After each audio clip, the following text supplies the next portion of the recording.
नमो अरिहन्ताणं नमो सिद्धाणं नमो आयर्याणं नमो वज्रायाणं नमो लोये सवसाहुणम् ऐसो पंच नमो यारो सव पावपणासनो मंगलाणंच सवेसिं परमं हवै मंगलम्। कल जहाँ तक कथा हुई थी उसके आगे बढ़ते हैं, क्योंकि कथा तो बहुत विस्तार से है, जिसमें कल वो अकृत पुण्य कहाँ पहुंचा था? देव की पर्याय में, सौधर्म स्वर्ग में, और वहां उसको अवधि ज्ञान से पता चला कि मैं यहाँ पर कैसे आया, और पूर्व की माता के बारे में भी पता चला। देखो भाई, पर्याय भले ही बदल गई लेकिन द्रव्य बदला ही नहीं। वैसे तो स्थूल रूप से देखे तो क्षण क्षण में पर्याय बदलती रहती है, लेकिन इन सब के बीच में भी नहीं बदलने वाला एकमात्र अपना ध्रुव ज्ञायक परमात्मा है। एक और से देखे तो भगवान आत्मा अनन्य है। आपने पढ़ा होगा समय सार जी के अंदर, अन्य अन्य पर्यायों में जाने पर भी वो आत्मा एक ही रहता है, वो आत्मा उन पर्याय रूप नहीं होता। सचमुच देखे तो वो माता उस पुत्र को कैसे संस्कार से पाल पोस कर बड़ा किया था, उसका वृतांत पूरा कल आपने सुना था। लेकिन क्या कहे, वो बालक आयु पूरी करके सौधर्म स्वर्ग में देव हुआ, और वो विचार करता है, आज मैं यहाँ पहुंचा हूँ तो मेरी माता के ही धर्म के संस्कार थे। अगर ये माता ने ऐसे संस्कार नहीं दिए होते तो आज मैं यहाँ पर कैसे आता? वो मेरी माता अब किस दशा में है? और अवधि ज्ञान लगाता है और माता के बारे में पता चलता है कि वो माता पुत्र के विरह में आंसू बहा रही है, दुखी हो रही है। उसके जीवन का सहारा मैं ही तो था, पर पर्यायों के प्रवाह में कौन किसके साथ रहता है, कितने समय तक रहता है, ये तो विधि के जैसे लेख होते हैं। जैसे जिसकी जितनी आयु होती है उतना ही काल रहता है। किसी की कम आयु, किसी की ज्यादा आयु, लेकिन भैया मैं तो ये आयु रहित एक चैतन्य भगवान आत्मा हूँ। और वो बालक विचार करता है, ऐसी माता ने मुझे इस सौधर्म स्वर्ग तक पहुँचाया, क्यों ना उस माता को भी मैं सांत्वना दे करके आऊं। और वो बालक जो अब देव पर्याय में है, वो सौधर्म स्वर्ग से माता के पास उनको सांत्वना देने आया। कल हमने बताया था कि घर के आज के पुत्र पंचम काल के घर में माता रोती रहती है, लेकिन आंसू पोंछने का भाव नहीं आता। बहू सास को कैसे ट्रीट करती है ये सब आप जानते हो। लेकिन भैया इस कथा को सुनकर के कम से कम इतने भाव, हृदय में कोमलता, परिणामों में निर्मलता लाना क्या होता है। सचमुच कहे क्या, जिनको एक भगवान आत्मा की रुचि होती है उनके ही जीवन में शतावश्यक होते हैं। बाहर से शतावश्यक हो और भगवान आत्मा की रुचि ना हो, ऐसा कैसे संभव हो सकता है। और तो और क्या कहे, जिनको ऐसे कर्तव्य पालन करने के भाव आते हैं वे ही अपने को अकर्ता देख सकते हैं, और जो अकर्ता देखते हैं वे ही संघ के नायक प्रकर्ता बनते हैं। सचमुच तोडरमल जी ने भी इतनी उत्कृष्ट सम्यक ज्ञान चंद्रिका लिखी और लिखने पर भी अपने परिचय के अंदर आप देखो प्रस्तावना में क्या है, ये सारो पुद्गल को खेल, इनमें ना ही हमारो मेल। ऐसे तो ज्ञानियों के वचन होते हैं। सचमुच अब देखो वो बालक क्या करता है। जब दुर्भाग्य के दिन आने थे तो मंदिर में बैठ करके उस बालक नहीं, ब्रह्मचारी वेशधारी चोर, उसने मंदिर में जाकर के रत्नों चुराए और पाप किया। अब वही अनेक दुख को भोग करके अकृत पुण्य की पर्याय में आया और मुनिराज को आहार दान दिया। उससे पूर्व भी उसकी पर्याय में देखे तो वो बालक को कोई दान देना चाहे, रत्न से भरा कलश देना चाहे तो वो अंगारे रूप में परिणमित होता था। वो बालक यदि खीर मांगे खाने के लिए तो उसको मार मिलती थी। अब वही बालक की क्या दशा होती है कि आहार दान देने के बाद उसकी आयु तो बाघ के झपट्टा मारने से हुई थी, लेकिन उसके अंतरंग में दिगंबर मुनिराजों की भक्ति, पंच परमेष्ठी का स्मरण और उसने नियम ग्रहण किए थे। तो उसके फल में, आहार दान के फल में वो बालक स्वधर्म स्वर्ग में गया और अब वो माता के पास आता है।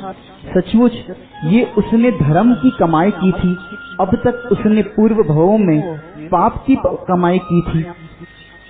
देखा जाए तो पाप के आयतनों में जाने पर, विषय कसायों में प्रवर्तन करने पर पाप का ही बंध होता है और सच्चे देव शास्त्र गुरु की सच्चे हृदय से भक्ति करने पर पुण्य का बंध होता है।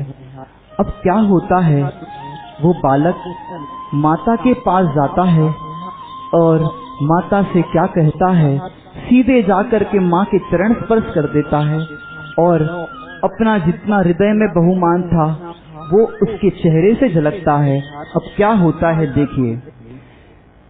माँ मैं हूँ पुत्र तेरा, कह चरणन में सिर नाया, दान के फल माता मैंने स्वधर्म स्वर्ग है पाया। सब तेरे संस्कारों का फल हम तो समझते हैं, धन्य कुमार की मंगलकारी कथा सुनाते हैं, सुनो जी।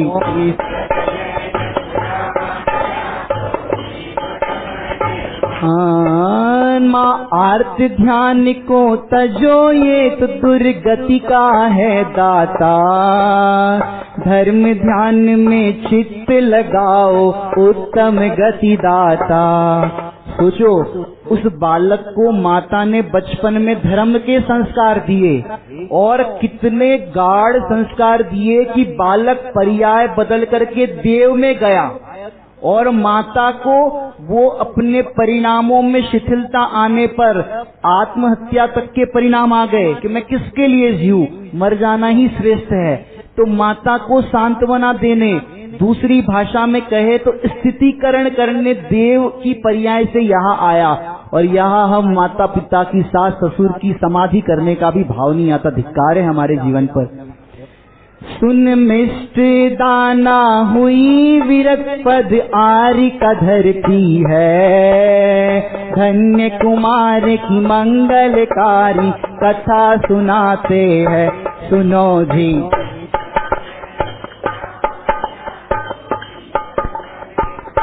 लेकिन क्या करे, आर्य का पद भी धारण किया।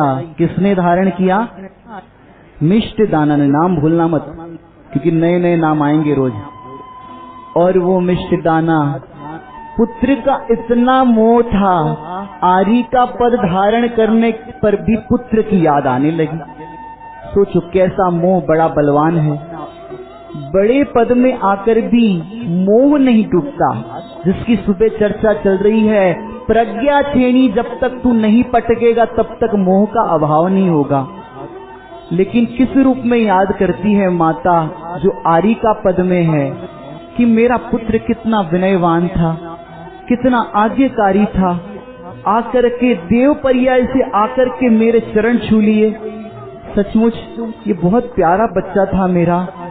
सच में अगला भव यदि मिले तो मैं उसी की माता बनूं। और इस प्रकार उस आदि का पद में तपस्या करने पर भी उसने निदान बंद किया। सोचो, कथाकार तो कहते हैं, पुराणकार तो कहते हैं, अरे जिस तपस्या से तू स्त्री पर्याय को छेद कर सकती थी, सम्यक दर्शन प्राप्त करके इस पर्याय से तू आगे पुरुष पर्याय प्राप्त करके मुक्ति को जा सकती थी। लेकिन निदान बंद करने पर क्या हुआ? निदान बंद करने पर फिर आगे क्या होता है? पहले तो उस निदान बंद के बारे में क्या कहते हैं। धिकार है यह मोह को पर में एकत्व दिखे, एकत्व विभक्त भगवान आत्मा जिसके वश न सुहार। अब तो कहते श्री गुरुवर मोह को तजो, धन्य कुमार की मंगलकारी कथा सुनाते हैं, सुनो जी।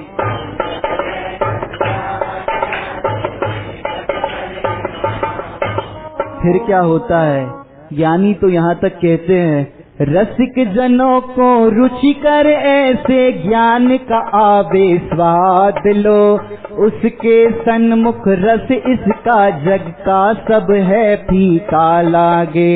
उसी स्वर्ग में हो, उसी स्वर्ग में देवी की पर्याय वो पाती है, धन्य कुमार की मंगलकारी कथा सुनाते हैं, सुनो जी।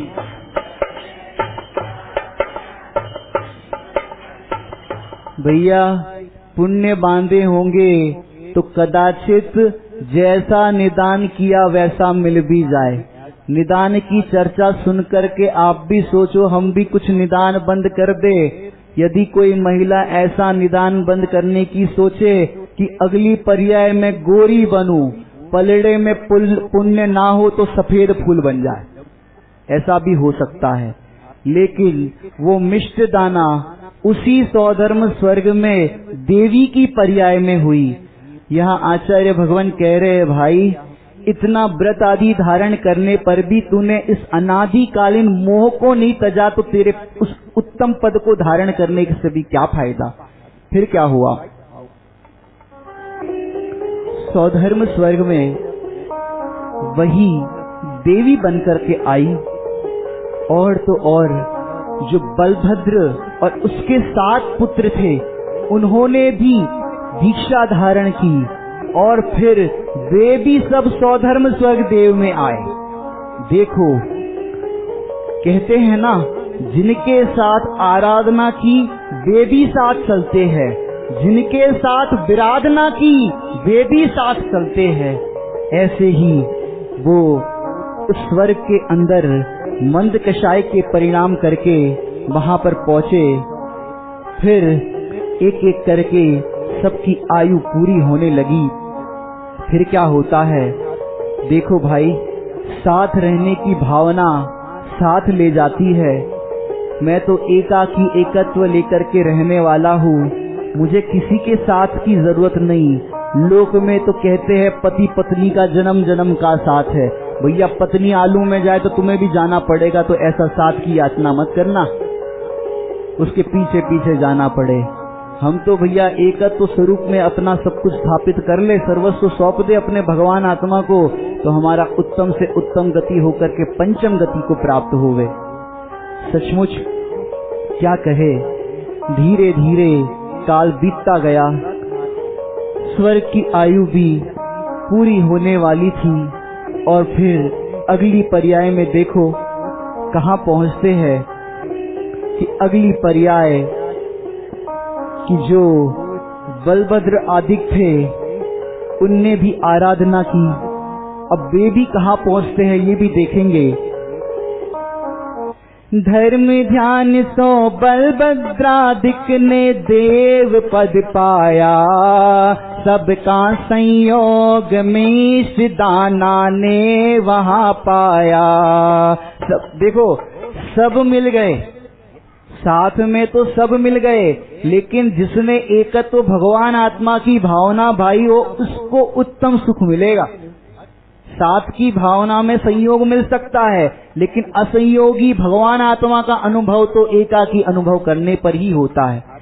बड़े पंडित जी बता रहे थे एक बार अभी प्रवचन में, अकेला ही अकेले को भूलकर अकेला ही दुखी होता है, अकेला ही अकेले को समझकर अकेला ही सुखी होता है। लेकिन जिसने एकत्व भगवान आत्मा की भावना भाई होगी, सचमुच उसका ही जीवन सुखमय बनेगा। फिर क्या होता है, वो आयु पूरी करके अगली पर्याय में इसी भरत क्षेत्र के अंदर जो पुराणों की प्रसिद्ध नगरी है, नाम तो पता होगा आपको कौन सी नगरी होगी प्रसिद्ध नगरी? नहीं, उज्जैन। उज्जैन, उज्जैन नाम है उस नगरी का। जहां उच्च जैन कहते हैं उसको कहते हैं उच्च जैन। जो जिनेंद्र भगवान के दर्शन करता है वो जैन, और जिनेंद्र भगवान के दर्शन से निच दर्शन करता है वो उच्च जैन। जिनेंद्र भगवान की आज्ञा अनुसार पानी छानता है वो जैन, और उसी तरह भेद ज्ञान के छनने से परिणामों को छानता है वो उच्च जैन। ऐसे उच्च जैन वाली नगरी, वहां पर उनका जन्म हुआ। अब वो कैसी नगरी है? वहां पर एक राजा रहता था। उस राजा का नाम था अवनीपाल। क्या नाम था? अवनीपाल राजा। और वो अवनीपाल राजा, और वहां पर एक धनपाल नाम का श्रेष्ठी था। क्या नाम था? और उनकी एक सेठानी थी, उसका नाम था प्रभावती। क्या नाम था? अब क्या था सुनिए। उज्जैनी नगरी अवनीपाल नृपराज करे, धनपाल श्रेष्ठी प्रभावती तसु स्त्री दिखाते हैं।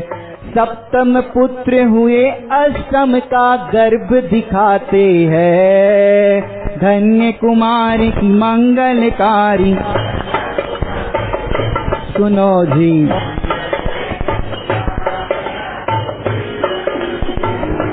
और फिर क्या होता है? 7 पुत्र तो जन्म हो गया था, और 8वां पुत्र गर्भ में था। सेठ का नाम क्या बताया? धनपाल। और सेठानी का नाम प्रभावती। धनपाल सेठ, जानते हो ये धनपाल सेठ कौन है? जो बलभद्र नाम का पुरुष था वो धनपाल सेठ बना। और प्रभावती कौन है वो जानते हो? मिश्रदाना। और जो 7 पुत्रों का जन्म हो चुका है वो कौन है? कि जो उसको मारने वाले थे खीर खाने पर, वो है। और 8वां पुत्र जो गर्भ में है वो कौन है? कि जो अकृत पुण्य। इस तरह से पूरी उनकी फैमिली बन गई, अपनी भाषा में कहे तो। लेकिन वो बालक तो गर्भ में था, और वो माता गर्भ में बालक था, तो परिणाम उसके दया दान पूजा व्रत आदि के रहते थे, स्वाध्याय के परिणाम रहते थे। क्योंकि बालक गर्भ में आ गया हो, फिर भी यदि तुम्हें टीवी के संस्कार देने का मन करता हो, विषय कसाय के भोजन खाने का होता हो, तो ये पूरे संस्कार बच्चों पे जाते हैं। ऐसा तो हमारे यहाँ कहते हैं। क्योंकि बालक का गर्भ में आना, उसी समय उसका आयु क्रम शुरू हो जाता है। ये तो जैन दर्शन कहता है। धीरे धीरे 9 माह बीत गए, और एक दिन सुखद अच्छे दिन के दिन उस बालक का जन्म हो गया।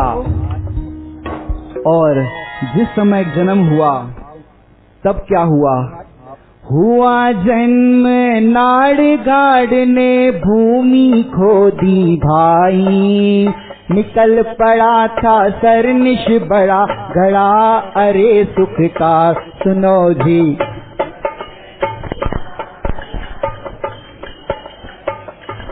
हुआ क्या? बालक का जन्म हुआ, और तब अब आजकल के जमाने में तो ये सब हो गया हॉस्पिटल के भरोसे। पुराने जमाने में होती थी धाई माँ, सुना होगा या तो पुराने हिस्टोरिकल सीरियल में देखा होगा धाई माँ का नाम, या तो 47 मई के अंदर भी आता है धाई माँ का नाम। अब वो धाई माँ वो नाड़ निकालते सब है, आप देख लेना, पुराने जमाने की बात है। अब वो नाड़ को गाड़ने के लिए भूमि खुदवाई, और जहाँ भूमि खुदवाई घर के पास तो रत्नों से भरा हुआ घड़ा मिला। बालक का तो जन्म हुआ और वो गाड़ने के लिए, बालक के निमित्त सही था वो गाड़ने की चीज, और रत्नों से भरा हुआ घड़ा मिला। अब देखो क्या हुआ, जन्मते ही घड़ा निकला सब अचरज करते हैं, पूर्व पुण्यशाली जीव आया अरे भाई सुनो जी।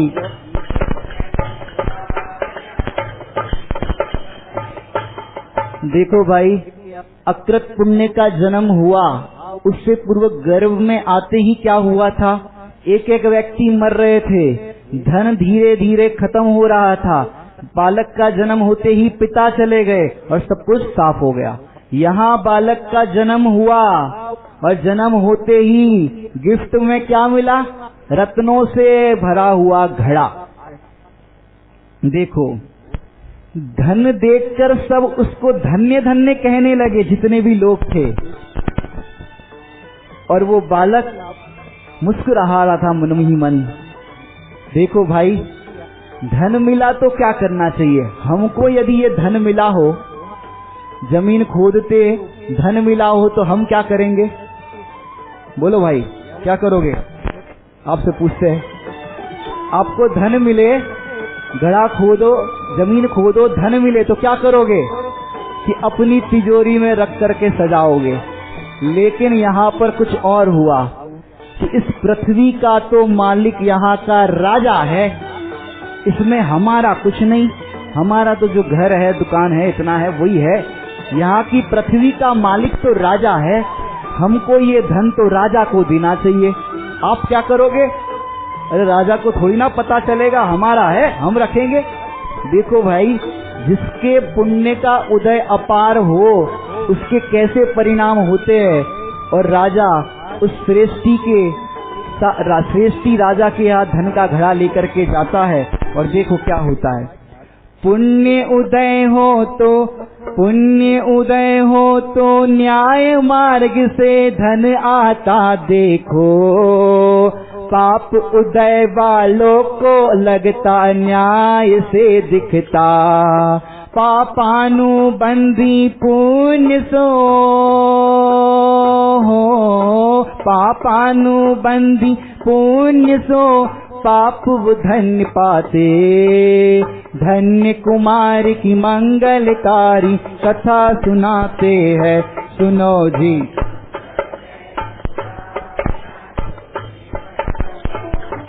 और क्या हुआ, राजा के समीप जाते हैं श्रेष्ठी और राजा से कहते हैं, हमारे यहाँ पुत्र की प्राप्ति हुई, नाड़ गाड़ने के लिए हमने भूमि खोदी, और राजन ये घड़ा हमें मिला है रत्नों से भरा हुआ, ये भूमि तो आपकी है, इसे आप संभालो। अब राजा ने क्या किया होगा, देखो भाई, जैसी प्रजा न्यायवान ईमानदार वैसे ही राजा कि भैया तुम्हारी भूमि में निकला है, तुम्हारा है, फिर हमारा कहाँ से, हमने 2 साल पहले 1 साल पहले भूमि खोदी थी तब तो नहीं निकला, और आज निकला। वो नाड़ गाड़ रहे थे, अरे नाड़ गाड़ रहे थे, किसकी नाड़ है, तो पुत्र की, तो उसके नसीब का है, उसके पुण्य का है, तो ले जाओ। राजा ने वापस कर दिया। देखो, पुण्य का उदय हो तो न्याय मार्ग से पुनः आता है, और हम संभाल के रह जाओ, जाना हो तो चले जाता है। ऐसा है संसार की लीला। और राजा ने तो इस प्रकार वो धन का घड़ा वापस कर दिया।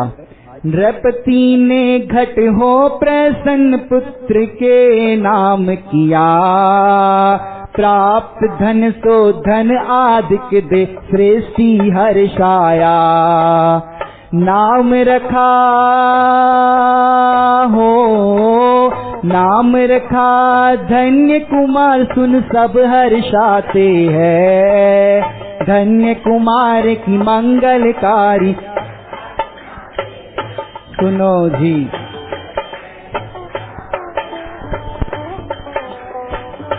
और फिर क्या हुआ? विचार कर रहा था श्रेष्ठी, धन आना है तो न्याय से भी आएगा, लेकिन आप लोग सोचो, राजा को देने की क्या जरूरत थी? अपना धन है तो अपने पास ही रखते। लेकिन भाई, पुण्य पर भरोसा होता है कि पुण्य का उदय है तो कहीं से भी धन आएगा, उसमें कोई भी कुछ भी परिवर्तन कर सकता नहीं है। ऐसे ज्ञानियों के दृढ़ श्रद्धान होते हैं। फिर क्या हुआ? उसका नाम क्या रखा? धन्य कुमार। जब पुण्य की अधिकता हो तो जग जन धन्य कुमार कहे, हीन पुण्य उसको हीलक जग अकृत पुण्य कहे। पर श्री गुरु हो, पर श्री गुरु दो से पार जायक देखते हैं। धन्य कुमार की मंगलकारी कथा सुनाते हैं। सुनो जी,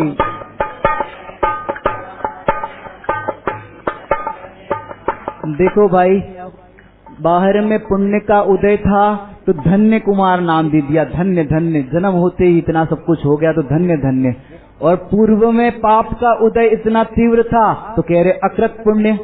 तो भैया, अकृत पुण्य और धन्य कुमार ये तो सब इसके नाम है, लेकिन श्री गुरु तो जैसे छठवीं गाथा से कहे, प्रमत भी नहीं अप्रमत भी नहीं, एक गायक भाव हूँ। अकृत पुण्य भी नहीं, धन्य कुमार भी नहीं, एक गायक भाव। फिर क्या होता है?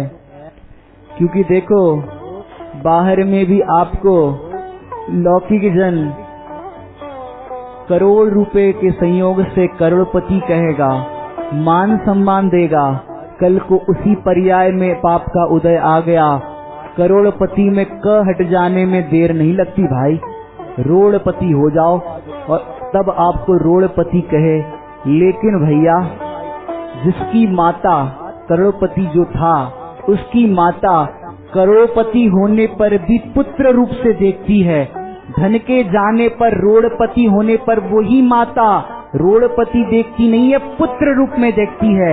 ऐसे हमारी जिनवाणी माता भी शैवक्षम की अधिकता हो जाए या हीनता हो जाए, नरक गति में चला जाए, निगोद में चला जाए या देव में चला जाए, निर्मल पर्याय क्यों ना हो जाए, लेकिन जिनवाणी माता तो हमें भगवान आत्मा दिखती। ऐसे वो बालक धीरे धीरे बड़ा होने लगा, लेकिन उसकी माता ने पूर्व में तो जैसे संस्कार दिए ही थे, वैसे इस पर्याय में भी संस्कार दिए।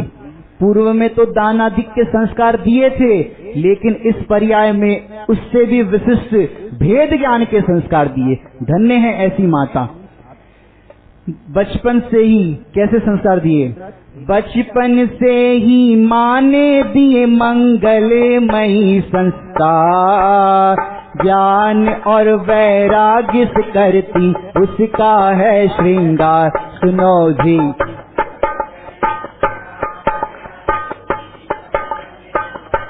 और देखो कैसे संस्कार दिए। मेरे लैलेना, कल पलना झुलाया था, अब दूसरी तरह से अगले भाव में नई लोरी होगी ना, पर्याय बदलते नया नया होता है। मेरे लैलेना पलना झूले, षष्टम सप्तम गुण थाना, चहु गति में नाही झूले, पंचम गति लहे महाना। मेरे ललना पलना झूले, षष्टम सप्तम गुण थाना, चहु गति में नाही झूले, पंचम गति लहे महाना। फिर क्या संस्कार देती है माता? संसार खारे जल सम है, हे नाथ नाई से सुहाए। संसार खारे जल सम है, हे नाथ नाई से सुहाए। शोधातम अमृत काद्र है, इसके उर में बस जाए। आत्मा से सेवे भगवन, परमानंद लहे महाना। मेरे पलना झूला झूले, षष्ठम सप्तम गुण खाना। क्या प्रार्थना कर रही है माता कि मेरे बेटा ये संसार खारे पानी के समुद्र जैसा है, और हे भगवान इस बालक को उससे बचा के रखना। कौन होगी ऐसी माता कि ऐसे संस्कार देगी? कल हमने बताया था बचपन में ही ऐसे संस्कार, डॉक्टर बनो, इंजीनियर बनो, आंखें फोड़ो और संसार में अपना नाता जोड़ो। भैया ये अमूल्य मनुष्य की पर्याय मिली है, भगवान बनने के लिए मिली है। इसके अलावा कोई हमारा टारगेट नहीं, और सब टारगेट भव भव में किए, डंडे खाए। लेकिन अब तो भैया एक ऐसा पुरुषार्थ उत्तम कार्य करो कि फिर से इस चार गति में ना जाना पड़े। जो मनुष्य पर्याय पाकर के, नीति शतक ग्रंथ है एक, उसमें लिखा है, हम जयपुर में पढ़ते थे कि जो मनुष्य पर्याय पाकर के उत्तम कार्य नहीं करते, वो रत्नों की भगोनी में चंदन की कलछी से कड़ी बनाते। जैसे किसी को बहुत पुण्य के उदय से रत्नों की भगोनी मिली हो और पत्नी को जाकर के दिल ले, भगवान ये पकड़ रत्नों की भगोनी, और पत्नी कहे आज तो मैं इसमें कड़ी बनाऊंगी, कि माथा फोड़ देगा पति। रत्नों की भगोनी मिली, भव भव की दरिद्रता चली जाए, पर्याय की दरिद्रता चली जाए, और कह रही कड़ी बनाऊंगी। ऐसे मनुष्य पर्याय मिली और विषय कसाय में लग गए, ये कड़ी बनाने जैसा है। फिर क्या माता संस्कार देती है? न दूजी मात बनाना, ऐसा पुरुषार्थ तू करना।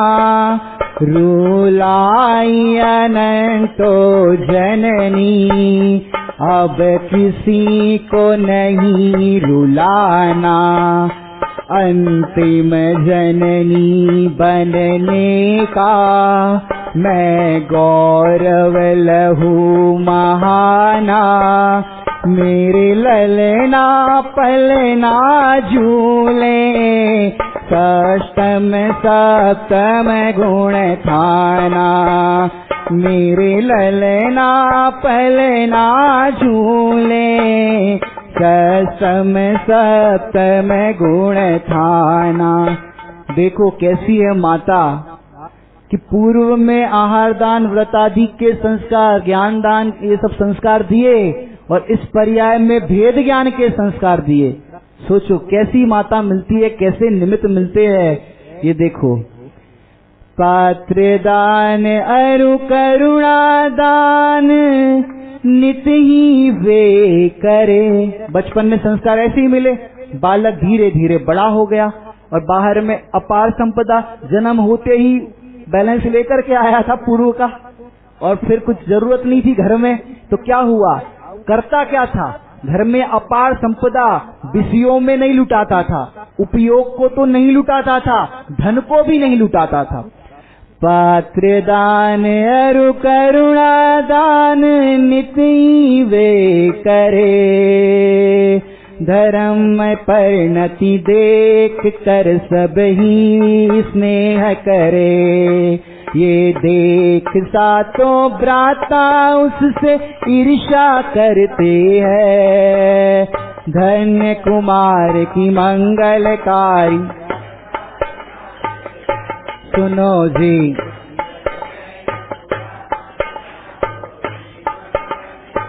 देखो भैया, सातों भाइयों की प्रकृति कैसी थी पूर्व में? ऐसी ही थी, क्योंकि भेद विज्ञान के संस्कार नहीं मिले थे। ना ऐसा कुछ बाहर में सुनिमित मिला था, तो परिणति वैसी की वैसी रही। जैसे हमारे यहाँ भी प्रवचन में सभा में लोग आते हैं और गुजराती में कहे तो प्रवचन में पूरा समझाते हैं, और फिर भी बाहर निकलने पर क्या होता है, गुजराती थोड़ा बोल देते बीच में, सेठ नहीं सिखामण, ऐसी बात है। उनका भी ऐसा ही हाल हुआ। और फिर क्या हुआ, सातों भाई ईर्ष्या करते थे। वो क्या करता था, दानादिक में धन खर्च करता था, तो भी धन कम नहीं होता था। कल हमने बताया था धन कम नहीं होता, रत्नों का कितना ही दान किया सेठ जी ने, रत्न कम नहीं हुए।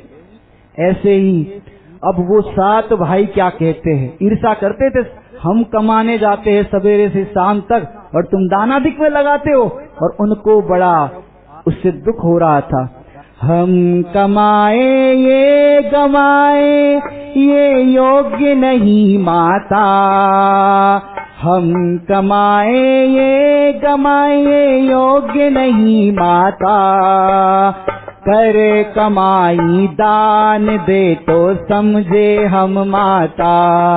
देखो माता, सवेरे से शाम तक हम 7 भाई मेहनत करते हैं और ये दानादिक में लुटा देता है। अब तीव्र कसाई जीवों को दानादिक का कहाँ महत्व लगता है, लुटा रहा है कि कमा रहा है, दान देने में लुटा रहा है कि कमा रहा है।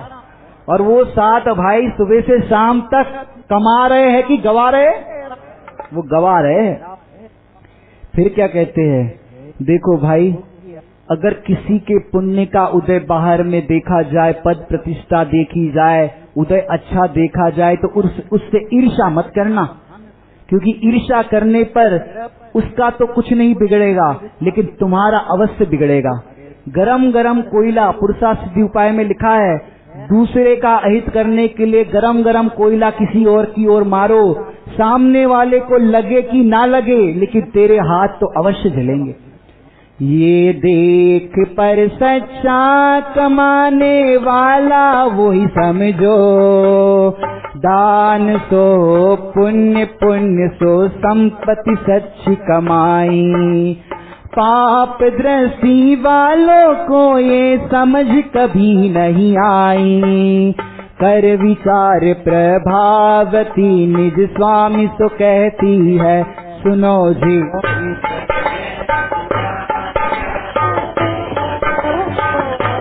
फिर क्या होता है, वो प्रभावती सेठ जी से क्या कहती है, बहुत ही विनय पूर्वक, हे स्वामी, अपने 7 पुत्र तो कमा रहे हैं, योग्य आजीविका कर रहे हैं, और वे 7 पुत्र इससे ईर्ष्या करते हैं कि धन्य कुमार तो दानादिक में ही लगे रहते हैं, क्यों ना हम अपने धन्य कुमार को भी आजीविका करना, कुछ कमाना सिखा दे। पर क्या करे, अपार संपदा तो है। सेठ जी ने कहा, बालक तो छोटा है, लेकिन ये अपार संपदा तो घड़ा जो मिला था वो भी कब तक रहे, ये भी खत्म हो सकता है। यदि योग्य कमाने लायक हो गया तो आगे उसकी ही भलाई है। तो सेठ जी ने कहा प्रभावती से, उत्तम विचार है, और धन्य कुमार को बुलाया और धन्य कुमार से कहा, बेटा, दानादिक कार्य तो करते हो, ये अच्छी बात है, उत्तम बात है, लेकिन बेटा कुछ कमाना तो सीखो। और उसको 100 दिनार दिए। कितने दिनार? और वो 100 दिनार दिए और धन्य कुमार को कहा, बेटा ये 100 दिनार लो और अब कुछ कमाना सीखो। धन्य कुमार ने पिताजी से कहा, पिताजी कैसे कमाया जाता है? हम तो यही जानते हैं, पूजा, दान, व्रत, विशुद्ध परिणामों से ही तो वास्तव में कमाई होती है। तो पिता ने कहा, हाँ बेटा वो तो सही है, लेकिन लोक में भी कमाना पड़ता है, क्योंकि ये कर्म भूमि है। और बेटे से कहा, बेटा ये 100 दिनार लेकर के जाओ, इस 100 दिनार से बाजार में कोई वस्तु खरीदना, फिर उसको बेच करके दूसरी खरीदना, उसको बेच करके दूसरी खरीदना, ऐसे शाम तक तुम कमा करके लेके आओ। ये है कमाने की विधि, क्योंकि पुराने जमाने में विनिमय का साधन इस तरह से ही था, सब जानते हैं। बार्टर सिस्टम जिसे कहते हैं। पर हमारे ये चरित्र नायक धन्य कुमार भोले भगत थे, क्या करे, कभी बाहर में गए ही नहीं थे, कैसे कमाना कैसे क्या करना कुछ जानते नहीं थे, दयालु प्रकृति के थे, जहाँ जैसा परिणाम बन जाए वैसा होता था। लोक में कहते हैं ज्यादा भोला नहीं रहना चाहिए, लेकिन ज्ञानी तो ऐसे ही भोले होते हैं, जगत की दृष्टि में तो भोले होते हैं और अपने आत्मा की दृष्टि में तो वो ज्ञानी होते हैं। और वो बालक 100 दिनार लेकर के बाजार में चला गया। उसने एक वस्तु खरीदी, फिर कुछ दूसरी खरीदी, तीसरी खरीदी, चौथी खरीदी, ऐसे धीरे धीरे शाम होने लगी। लेकिन उसके 100 दिनार के 100 दिनार, पुण्यवान था, 100 दिनार खत्म ही नहीं हुए, कोई ठगने वाला भी नहीं मिला। और 100 दिनार के 100 दिनार, अब घर पे 100 दिनार लेकर के जाए तो घर वाले कहे उत्ते का उत्ते लेके आया, क्या कमा के लाया। तो उसने सोचा अब रात होने वाली है, अब क्या करें, इस 100 दिनार से कुछ कमा करके तो लेके जाओ। और उस बालक ने देखा एक चांडाल वहां पर चारपाई लेकर के बैठा था और वो चारपाई बेचने के लिए ग्राहक देख रहा था। वो दुखी था कि कोई तो ले ले मेरी चारपाई, लेकिन कोई लेने वाला नहीं मिल रहा था। इसको दया आ गई, ये व्यक्ति कब से खड़ा है चारपाई बेचने, सुबह से शाम हो गई, मेरे को तो अन्य चीजों में रुचि थी तो वो खरीद ली, लेकिन अब शाम को ये धन लेकर के नहीं जाएगा तो क्या खाएगा।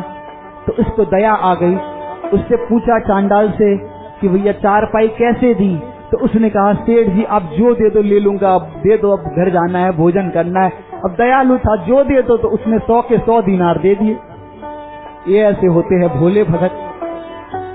और फिर घर गया, चारपाई उठा करके जा रहा था और माता उसकी प्रतीक्षा कर रही थी, आज मेरा बेटा पहली बार कमाने के लिए गया है, कमा करके लाया।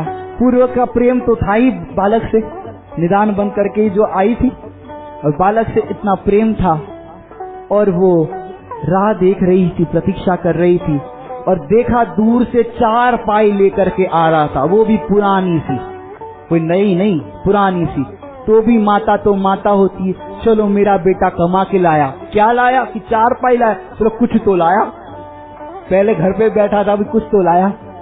और फिर वो माँ, पुरानी सी चारपाई थी, बेटा बैठ जाओ, हाथ मुंह धो दो, पानी पी लो। और माँ उस चारपाई को धोने लगी, साफ सफाई करने लगी, आज मेरा बेटा पहली बार कुछ कमा करके लाया है। उसकी माँ को तो बहुत अंदर में हर्ष था। उतने में देखो 7 भाई आए, उनको भी पता था कि हमारा छोटा भाई आज कमाने के लिए गया। देखते क्या कमा के लाता है। जैसे गुजराती में बोलते हैं, अभी तो तुमको घर में कमा नहीं रहे हो, खा रहे हो, उड़ा रहे हो, बच्चों को कहते हैं पता नहीं चलेगा, लेकिन जब कमाओगे तो पता चलेगा कितला भी से, ऐसा बोला जाता है। फिर क्या हुआ, 7 भाई, वो 7 भाई ने देखा कि ये 100 दिनार लेकर के गया था और ये चारपाई वो भी बाबा आदम जमाने की लेकर के आया। तो ये देख करके माता तो हर्ष से सफाई कर रही थी, आज मेरा बेटा कमा के लाया, मेरा बेटा कमा के लाया। लेकिन ये 7 भाई क्रोधित हो गए। देख भ्राता हुए क्रोधित, माँ को पक्ष भारी, कभी हमारा स्वागत इसने किया न सुखकारी। 100 दिनार गवा के आया, क्रोधित होते हैं, धन्य कुमार की मंगलकारी कथा सुनाते हैं। सुनो जी।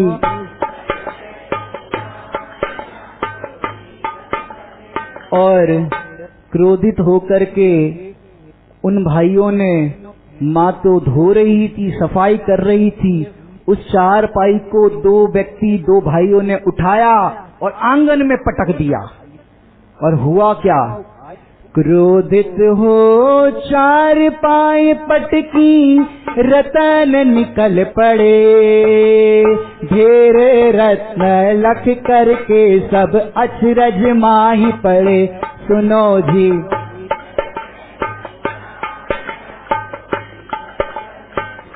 देखो भैया, 100 दिनार लेकर के गया था और क्या लेकर के आया। जैसे हमने बताया, अष्टानी का पर्व में देवगण चढ़ाने के लिए रत्न लेकर के जाते हैं और जब वापस आते हैं तो रत्नत्रय लेकर के आते हैं। ऐसे ये 100 दिनार लेकर के गया, 100 दिनार से भी अधिक ढेरों रत्न उसके पुण्य में पड़े थे। देखो भाई, पूर्व के अंदर देखो कि उस बालक को ब्रह्मचारी वेशधारी में उसने मंदिर के रत्न चुराए थे, तो उसकी क्या दुर्दशा हुई थी। और अब कल मुनिराज को आहार दान दिया भक्ति से, विशुद्धि से, तो आज देखो उसकी क्या दशा हो रही है। भाग्य उदय में सर्व चेष्टानुकूल ही पाते हैं, धन्य कुमार की मंगलकारी। सुनो जी,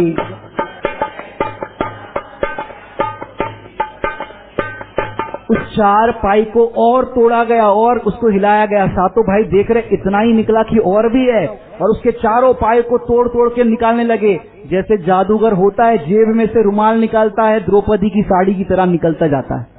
ऐसे रत्न भी उस 4 पाई में से ढेरों निकले, ढेर हो गया रत्नों का। और तो और क्या निकला, फिर निकला एक पत्र सभी अचरज सो पढ़ते हैं, मेरी नवनिधियां का स्वामी धन्य कुमार कहे। निधिया लाया सभी धन्य धन्य उसे कहते, धन्य कुमार। सुनो जी,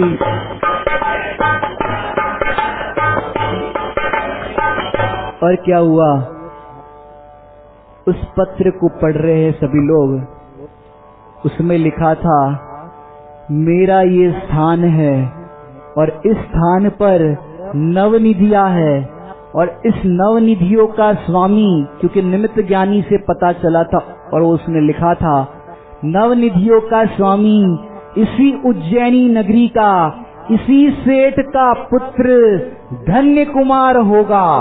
और साथ में लिखा था, यदि कोई इस पत्र को पढ़कर उस धन को लेने की चेष्टा करेगा तो मेरे दंड का पात्र होगा, और मैं अभी देव पर्याय में हूँ। ऐसा था। अब कोई ले तो कैसे ले।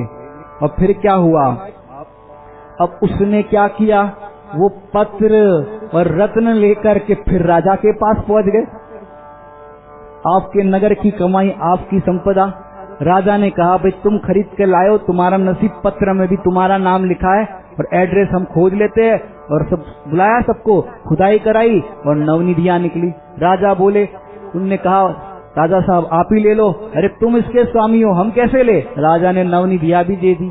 और नवनिधियां भी कैसी थी, आज पहली बार कमाने के लिए गया, अब दोबारा फिर से कमाना नहीं पड़ेगा।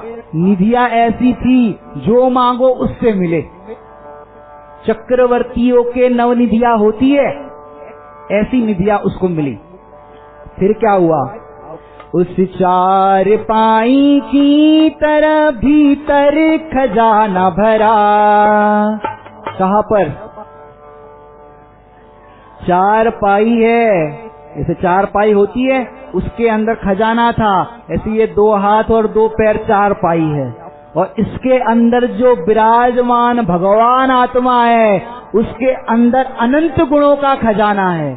तो क्या कह रहे, उस 4 पाई की तरह भीतर खजाना भरा, चहु आराधन का फल महा सुखकारी है खरा।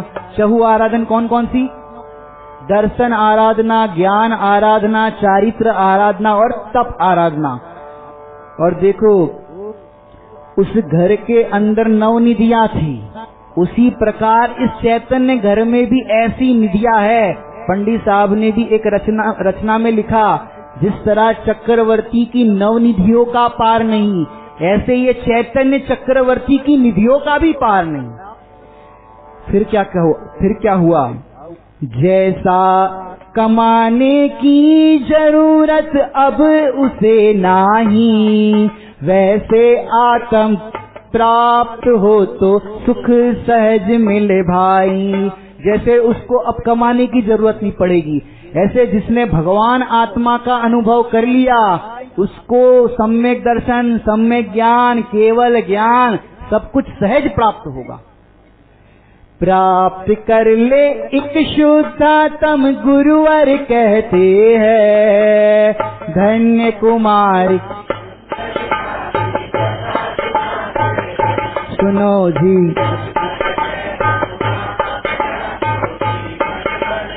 फिर क्या होता है? इतनी अपार संपदा, इतना बाहर में पुण्य का उदय, बोलो उसने क्या किया होगा धन्य कुमार ने? कि देखो इस अपार संपदा होने पर भी वो बालक भावना क्या भाता है। कर्म रूपी विष वृक्षों के फल बिन भोगे खिर जाए, कर्म कर्म सो अब न्यारा मुझको ज्ञायक भा। ज्ञान विराग में अमृत फल नित्य वो चाहते हैं, धन्य कुमार की मंगलकारी।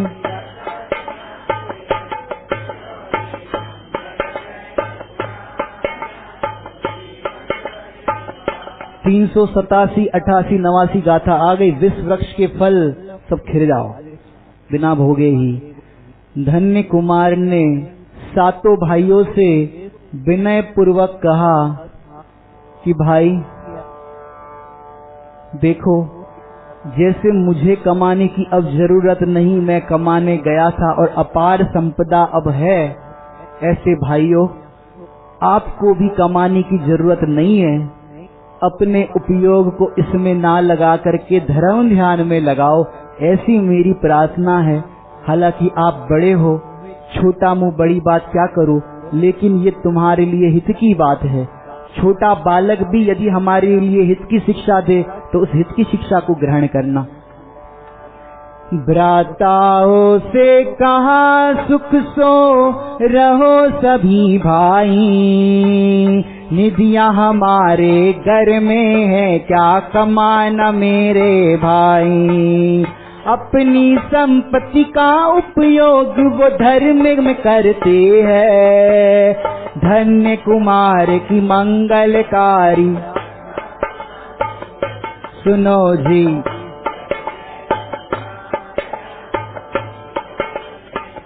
और वो बालक क्या करता है, इस तरह से उस धन को भी धर्म में उपयोग करता है और अपने भाइयों को भी समझाता है कि मेरे भाई तुम भी इस धन को संयोग पा करके स्वाध्याय में मन लगाओ।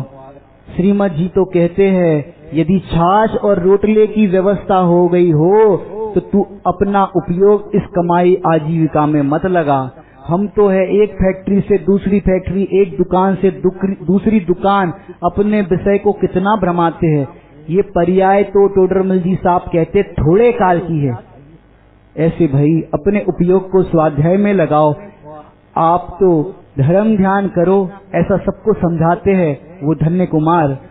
अब वो भाई वहाँ बैठे बैठे 7 भाई क्या सोचते हैं, उनको तो कहा स्वाध्याय करो, लेकिन वो बैठे बैठे ईर्ष्या कर रहे थे, जिसको कहते हैं खाली दिमाग शैतान का घर।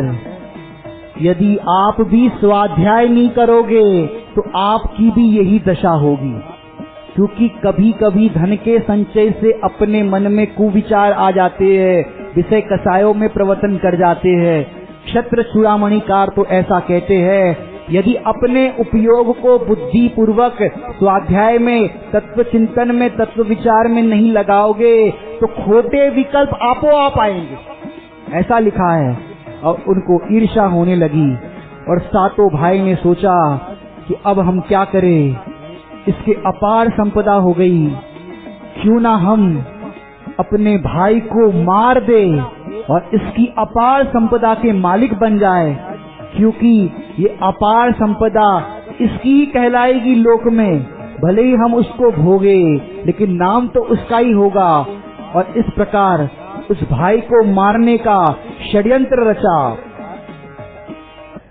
सोचे धन्य कुमार को मार दो तो सुख का संपूर्ण निधियों के स्वामी हम जो करे विचार। और ऐसा वो विचार करने लगा कि संपूर्ण निधियों का मैं स्वामी बन जाऊं।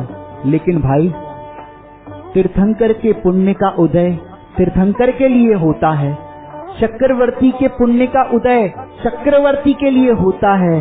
उसी प्रकार जिसके लिए होता है वो उसी के लिए होता है। जिस प्रकार सूर्य की धूप सूर्य की कही जाती है, चांद की चांदनी चांद की कही जाती है, उसी प्रकार ये जो धन है, संयोग है, वो तो पुण्यवान का होता है और वो पुण्यवान के साथ चला जाता है। लेकिन ये खोटे भाव करके अपने परिणाम मलिन कर रहे थे कि इस भाई को मार दो तो इसकी अपार संपदा को हम भोगेंगे। और इस तरह से उन्होंने मारने का षड्यंत्र रचा। लेकिन देखो भाई, एक द्रव्य दूसरे द्रव्य को कुछ नहीं कर सकता, ये अकाट्य सिद्धांत है। हमारा बाहर में संयोग में जो कुछ भी मिला है वो सारा उदय प्रमाण है, ये बाहर के उदय प्रमाण है। लेकिन अंतरंग में जो प्राप्ति होती है विशुद्धि की और जो सम्यक दर्शन आदि रत्नों की, वो तो अंतरंग पुरुषार्थ के कारण से होता है। और फिर वो भाई वहां पर बैठे बैठे षड्यंत्र रचने लगे कि किस प्रकार मेरे भाई को मारा जाए, क्योंकि अब तक तो वो ईर्ष्या करते थे, अच्छे से बात भी नहीं करते थे। और उन्होंने षड्यंत्र रचा कि इसको बहला फुसला करके हम वन क्रीड़ा के लिए लेकर के जाए और वही उसका काम तमाम कर दे। और ऐसे सोच रहे थे। और फिर क्या होता है, कभी स्नेह भाइयों का उसको मिला नहीं, तो भी योग्य व्यवहार करण से छूका कभी नहीं। अब तक कभी भाइयों का प्रेम नहीं मिला था, कभी भाइयों ने सीधे मुंह बात नहीं की थी, जब देखा तब तू तड़ाक से बात की थी, उसकी इंसल्ट की थी आपकी भाषा में कहे। लेकिन ये धन्य कुमार कोमल परिणामी था, उसने सोचा कोई बात नहीं, सुबह का भूला शाम को आ जाए तो उसे भूला नहीं कहते। और उसको भी यही प्रतीक्षा थी कि एक ना एक दिन मेरे भाई मुझसे प्रेम करेंगे, है तो मेरा ही खून आपकी भाषा में कहे तो। और फिर क्या हुआ, उसकी बातों में, भाइयों की बातों में वे आ गया और अच्छे से व्यवहार करने लगा। क्यों? ज्ञानियों को कर्तव्य दिखाई देता है, अधिकार नहीं। पहले दिन कर्तव्य अधिकार का प्रवचन किया था मैंने। ज्ञानी तो निज कर्तव्य का पालन करते हैं, धन्य कुमार की मंगलकारी कथा सुनाते हैं, सुनो जी।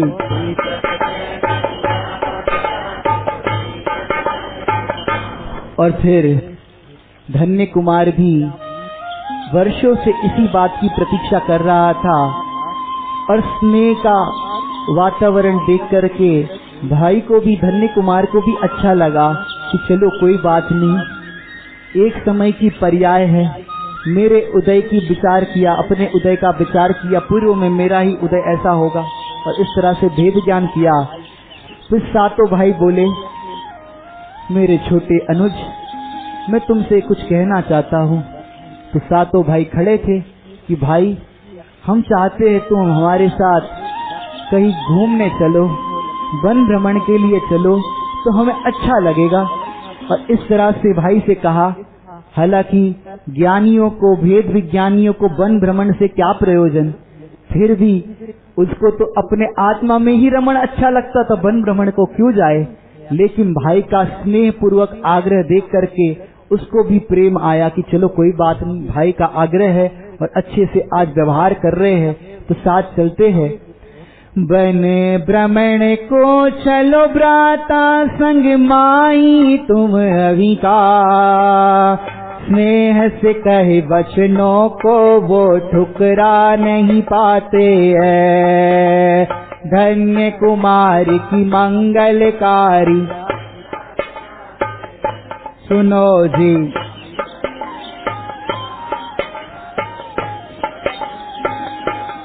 अंतरंग में विचार कर रहा है, वन भ्रमण की तो रुचि नहीं है, मेरी रुचि तो आत्मा में रमण करने की है। लेकिन भाइयों की प्रकृति का भी विचार करता है कि इनकी प्रकृति तो वैसी है, लेकिन क्या करें, धर्म कथा का तो वहां पर अवसर नहीं होगा, क्योंकि इनको तो बाहर की प्रकृति ही अच्छी लगती है। चलो कोई बात नहीं, मेरी अंतरंग शांति के लिए तो कोई बाधक नहीं है, मैं उस समय भी भेद विज्ञान करूंगा। और ऐसे वो भूला भटका भोला बालक उनके साथ चल दिया और धीरे धीरे आगे बढ़े और वन भ्रमण कर रहे थे और एक वापिका के किनारे आए। वन भ्रमण कर वापिका के किनारे आए भाई, बोले भ्राता जल क्रीड़ा करो पर भाई। मना किया जल क्रीड़ा का कहते हिंसा होती, जीवों को होवे कष्ट ऐसा कार्य न करते हैं। धन्य कुमार की मंगलकारी कथा सुनाते हैं, सुनो जी।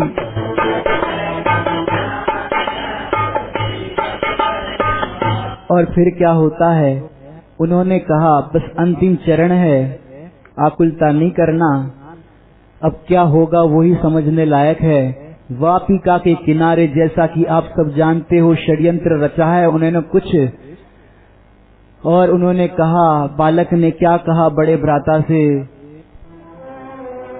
आप मेरे बड़े भाई हो, मैं आपकी विनय करता हूँ, आपकी आज्ञा को तो ठुकरा नहीं सकता, लेकिन मेरे भाई जिनेंद्र भगवान की आज्ञा तो आपसे भी सर्वोपरि है। इस जल क्रीड़ा करने में कितने असंख्यात जीवों का घात होता है, ये तो मैं नहीं कर सकता। उसके अलावा कुछ और कहो तो वो मैं जरूर कर सकता हूँ।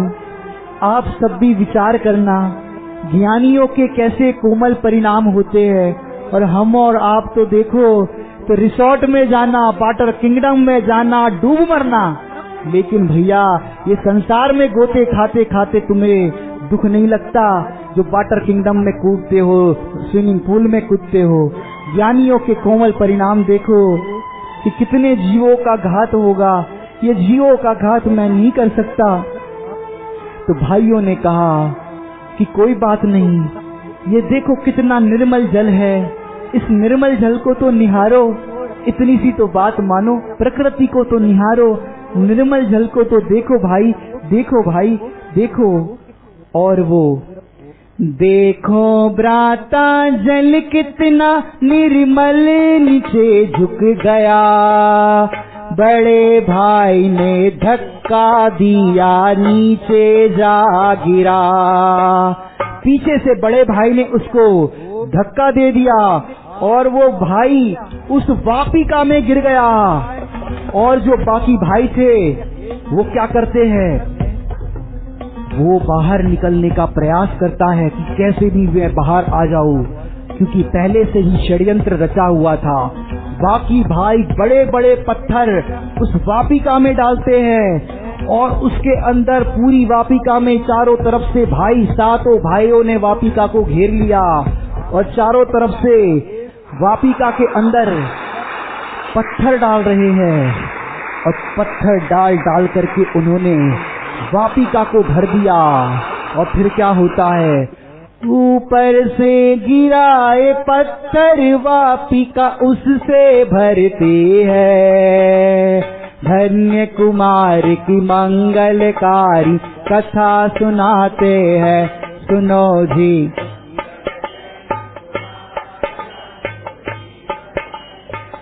और वापिका में मेंढक, केकड़ा और भी जलचर प्राणी होते हैं। उस पत्थर की मार से उन जलचर प्राणियों के प्राण चले गए, उनके शरीर से रक्त की धारा बहने लगी और वापिका के ऊपर रक्त तैरने लगा।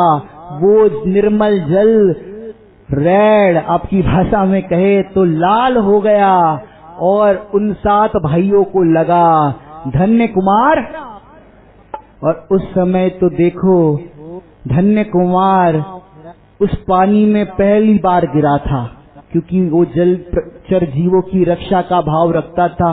तैरना तो नहीं आता था, लेकिन स्वाध्यायी था तो उसको ऊपरी तरंगता तो पता था कि विश्व के ऊपर तैरते हैं ये भाव, और ये सब तो जानता था, लेकिन तैरना नहीं जानता था।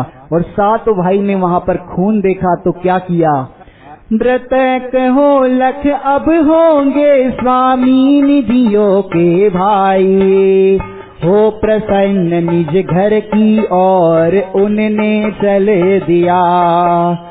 पापी जीव पुण्य संपदा कभी न पाते हैं, धन्य कुमार की मंगलकारी।